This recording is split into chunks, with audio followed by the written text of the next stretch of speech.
शं वरुणः शन्नो भवत्वर्यमा शन्न इन्द्रो बृहस्पतिः शन्नो विष्णुरुक्रमः ॐ शान्ति शान्ति शान्तिः।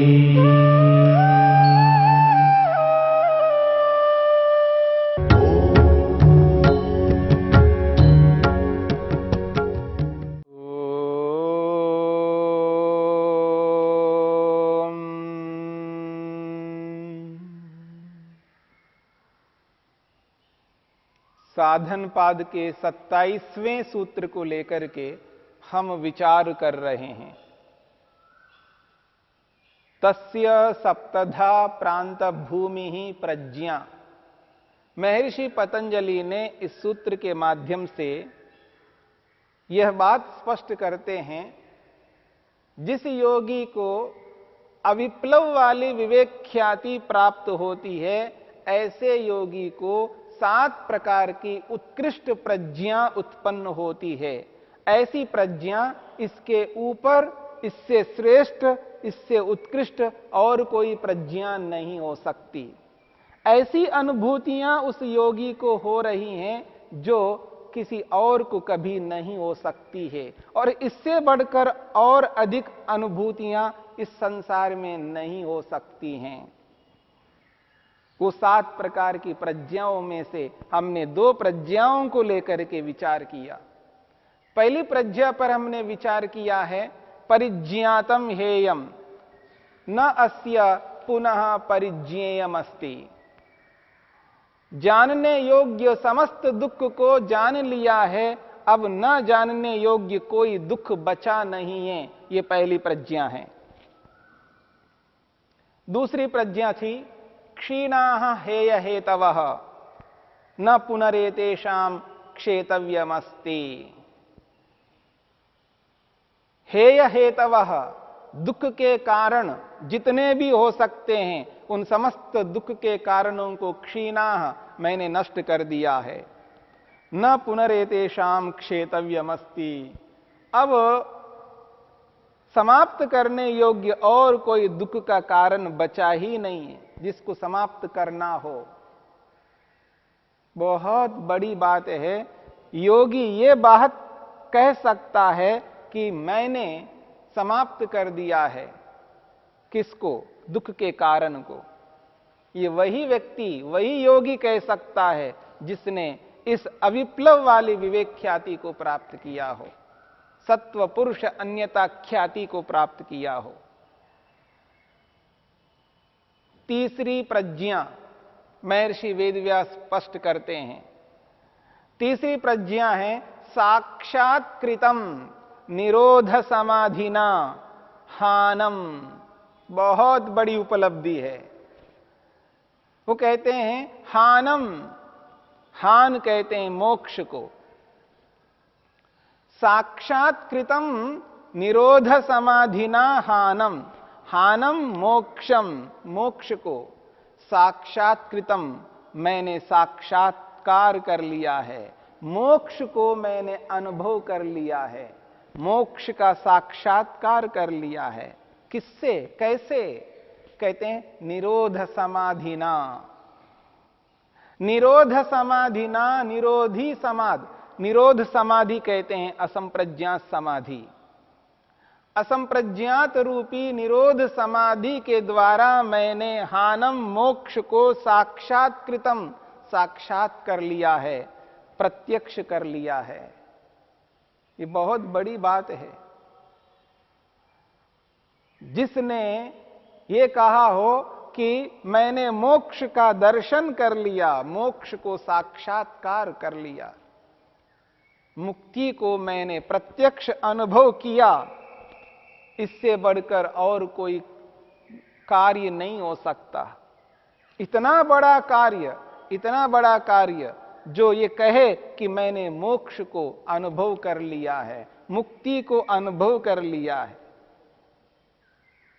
जीते जी इस शरीर में रहते हुए मोक्ष जैसा, मुक्ति जैसा अनुभव करता है व्यक्ति।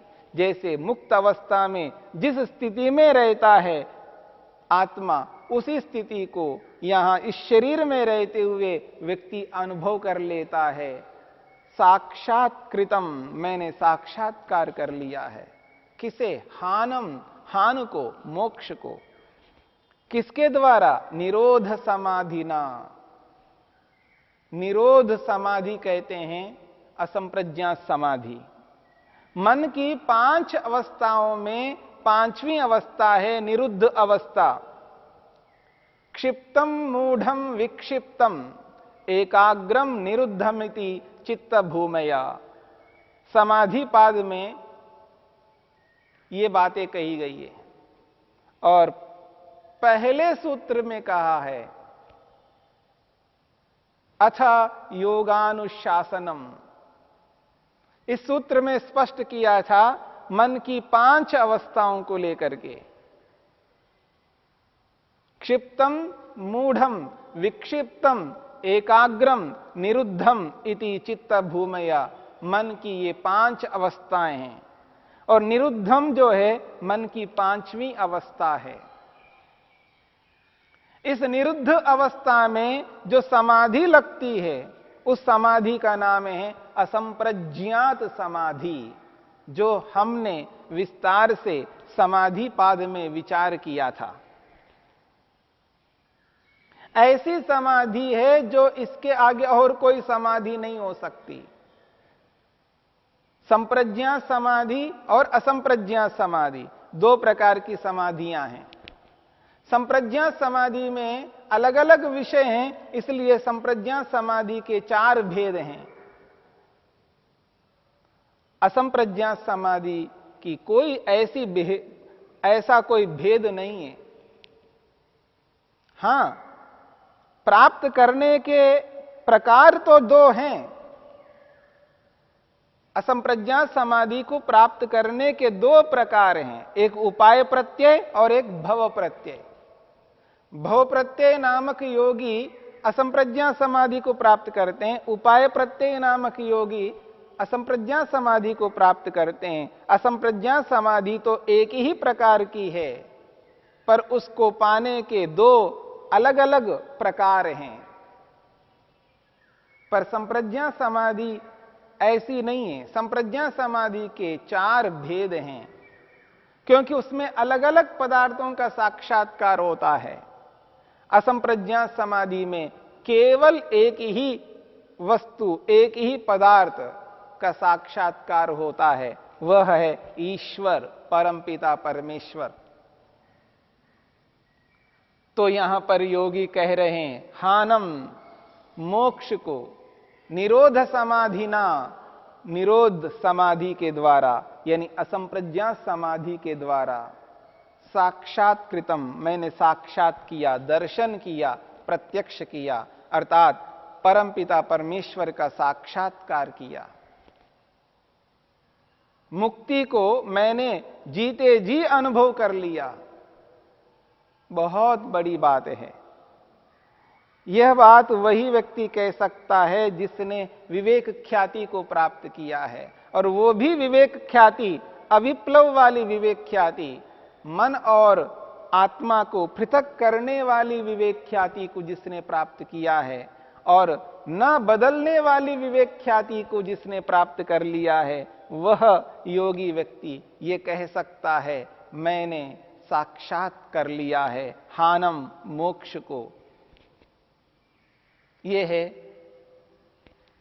तीसरी उपलब्धि, तीसरी प्रज्ञा जो विवेक ख्याति को प्राप्त किए हुए योगी को प्राप्त होती है। असंप्रज्ञात समाधि, अंतिम समाधि, जिसमें योगी परमात्मा का दर्शन करता है, साक्षात्कार करता है, और उसे एहसास होता है, अनुभव में आता है, हां मैंने प्रभु का दर्शन किया, साक्षात्कार किया। ये साक्षात्कार, ये दर्शन कौन कर रहा है? जिसने क्लेशों को समाप्त कर दिया, नष्ट कर दिया। यह वो व्यक्ति कर रहा है जिसने दुख के कारणों को जान लिया, समझ लिया और उनको हटा भी लिया।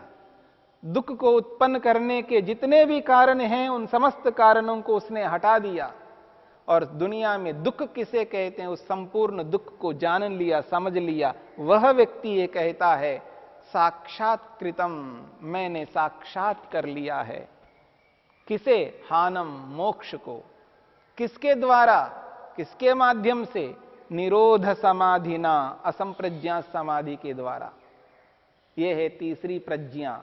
ये ऐसी प्रज्ञा है, इससे उत्कृष्ट प्रज्ञा, इससे उत्कृष्ट बुद्धि और नहीं हो सकती है। आगे बढ़ते हैं। अगली प्रज्ञा, चौथी प्रज्ञा, भावितो विवेक ख्याति रूपो हानोपायः। भावितो अर्थात भावितः, भावितः विवेक ख्याति रूपः हानोपायः। हानोपायः मोक्ष का जो उपाय है। हान कहते हैं मोक्ष, उपाय साधन, उपाय। हानोपायः मोक्ष का जो उपाय है वो क्या है? विवेक ख्याति रूपः, विवेक ख्याति है, विवेक ख्याति स्वरूप है।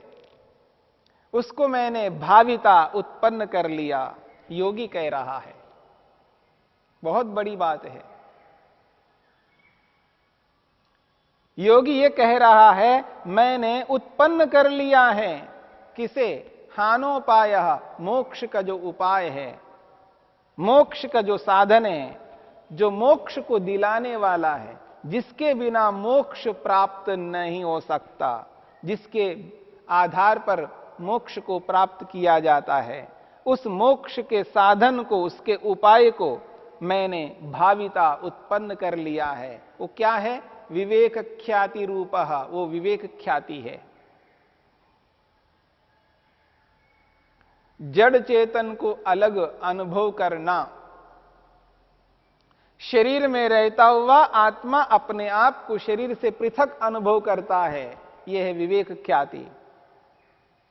जैसे साधारण रूप से व्यक्ति दर्पण के समक्ष खड़े होकर के शरीर को ही मैं ऐसा अनुभव करता है, यानी आत्मा को, शरीर को अलग नहीं मानता। हां, अनेक बार व्यक्ति शब्दों के माध्यम से तो अवश्य स्वीकार करता है कि मैं शरीर नहीं हूं, पर यह शाब्दिक मात्र होता है, क्योंकि उसका पूरा व्यवहार वैसा ही होता है जो शब्द के विपरीत है। शब्दों से यह मानता है कि शरीर अलग है और आत्मा अलग है, लेकिन व्यवहार से शरीर को और आत्मा को एक ही मान रहा होता है। इसलिए शरीर में हानि होने पर अपनी हानि समझता है, शरीर के नष्ट होने पर स्वयं का विनाश समझता है, पर योगी ऐसा नहीं समझ सकता। ऐसा जो ज्ञान है, ऐसा जो विवेक है, उसका नाम है विवेक ख्याति। विवेक ख्याति रूप जो हान का, मोक्ष का उपाय है, उसको मैंने उत्पन्न कर लिया। ये उपाय है मुक्ति को प्राप्त करने का, मोक्ष को प्राप्त करने का। जड़ और चेतन को अलग मानने का, ये व्यवहारिक रूप में अलग मानता है, क्रियात्मक रूप से अलग मानता है, केवल शब्दों से नहीं। जैसे कोई कहता है कि सिगरेट नहीं पीना चाहिए, हां नहीं पीना चाहिए, पर व्यवहार में सिगरेट पीता है, तो उसको विवेक ख्याति नहीं कहते। शराब नहीं पीना चाहिए, हां नहीं पीना चाहिए, लेकिन पीता है, इसे विवेक ख्याति नहीं कहते हैं। शरीर के लिए हानिकारक तत्वों का सेवन नहीं करना चाहिए, लेकिन व्यक्ति जानता हुआ भी सेवन करता है व्यवहार में, तो उसको विवेक ख्याति नहीं है। फिर भी बोध है, उसको शाब्दिक बोध कहते हैं, शब्दों का ज्ञान कहते हैं, व्यवहारिक ज्ञान नहीं है। यहां पर जो विवेक ख्याति है, जो योगी को प्राप्त हो रही है, वो व्यवहारिक ज्ञान है, केवल शब्द ज्ञान मात्र नहीं है। इस बात को समझने की चेष्टा करनी है। योगी में और भोगी में जो अंतर है वो यही है, जिसे हानिकारक अनुभव करता है उसको व्यवहार में हानिकारक मान करके उससे दूर ही रहता है, और थोड़ी देर के लिए नहीं है, कुछ समय के लिए नहीं है, कुछ महीनों के लिए, कुछ सालों के लिए नहीं है, जीवन भर उस दुखदाई वस्तु से दूर ही रहता है। यह है विवेक ख्याति। जिसको उसने जान लिया है ये मेरे लिए, मेरे प्रयोजन के लिए, मेरे लक्ष्य के लिए हानिकारक है, उसको त्याग करके रखता है। और उसको ये बोध होता है ये मेरे प्रयोजन लक्ष्य के लिए ये साधन है, उसको पकड़े रखता है। त्याग करने योग्य, छोड़ने योग्य को त्याग किए हुए रखता है, और पकड़े हुए को किए हुए को ग्रहण किए हुए रखता है। ये है विवेक ख्याति। जड़ को जड़ और चेतन को चेतन मानना। ऐसी विवेक ख्याति को मैंने भाविता उत्पन्न कर लिया है, जो कि हानोपायः मोक्ष का उपाय है। मोक्ष को प्राप्त करने का ये साधन है, जिसके बिना मैं मोक्ष को पा नहीं सकता। ये 4 प्रकार की प्रज्ञा हैं, जिसको कहा है महर्षि वेदव्यास ने, एषा चतुष्टयी कार्य विमुक्ति ही प्रज्ञायाः। महर्षि वेदव्यास स्पष्ट करते हैं, एषा चतुष्टयी, ये 4 प्रकार की प्रज्ञा किस प्रकार की है? कार्य विमुक्ति ही, कार्य विमुक्ति ही प्रज्ञायाः। ये प्रज्ञा के कार्य को विमुक्त करने वाली बुद्धियां हैं, यानी मन के कार्यों को समाप्त करने वाली बुद्धियां हैं। अर्थात मन के जो कार्य है वो ये 4 प्रकार के कार्य है। मन जो क्रिया करता है वो ये 4 प्रकार की क्रियाओं को करने पर मन का जो कार्य है वो समाप्त हो जाता है। मन का जो कर्तव्य है, कार्य को करने का कर्तव्य, वो पूर्ण हो जाता है। इसके बाद और कोई कर्तव्य करने योग्य क्रिया कर्म मन का नहीं बचता। जो दुख को जानना था उसको जान लिया है, उस दुख के कारणों को समाप्त करना था समाप्त कर लिया है, और मोक्ष को समाधि के द्वारा साक्षात्कार करना था सो कर लिया है, और मोक्ष का जो उपाय है विवेक ख्याति, जिसको पाना था सो पा लिया है। अब कुछ बचा नहीं है, मन के द्वारा करने योग्य कोई कर्म अब बचा नहीं है, मन का कार्य समाप्त हो गया है। इसलिए महर्षि वेदव्यास कहते हैं, एषा चतुष्टयी, ये 4 प्रकार की प्रज्ञा, कार्य विमुक्ति ही प्रज्ञायाः, मन के कार्य को समाप्त करने वाली ये बुद्धियां हैं। तो इस प्रकार से योगी को 7 प्रकार की प्रज्ञाओं में से हमने 4 प्रज्ञाओं को लेकर के विचार किया।